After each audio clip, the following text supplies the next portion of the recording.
The materials that I use and have really always used have always been paper. The tools of civilization, how we build and destroy ourselves, are the materials that I'm really interested in. And paper is one of the main ways in which information is displayed. Paper in itself is simply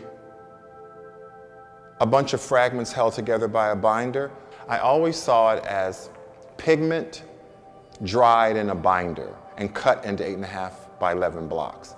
So just in my head, I thought, oh, well, you just have to wet it so that it can move like paint. What constitutes a painting, sort of, and who are the gatekeepers of that? I think that, I'm sure that me being a painter was a very political gesture for me. If you're black and from South Central, you have a lot of like identity stuff that you could just fall right into, and I just thought I was going to do abstract work. But it was going to talk about race and class and culture and all these things, but I was going to do it from an abstraction place, which gave me freedom. And then I was going to look outside. I wasn't going to do this kind of hermetic interior, close the world off, which is historically what we understand abstraction as being. I was going to have a relationship with the world and with politics because I was interested in those things. I was really starting to get very interested in the foundations of our country, and the amendments or the Bill of Rights are still what we go to.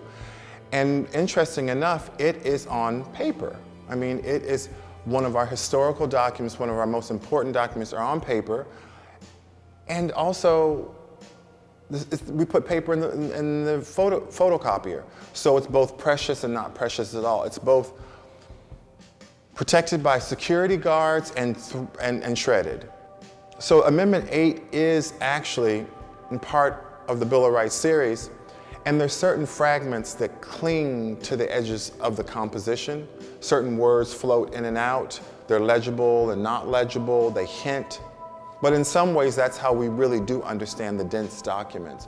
We will never fully understand.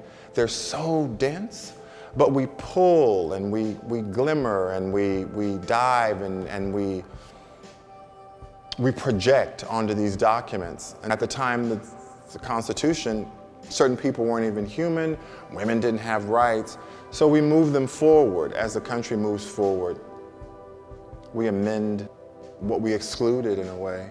What better place than the Smithsonian to have an amendment painting? It just fits. It makes sense.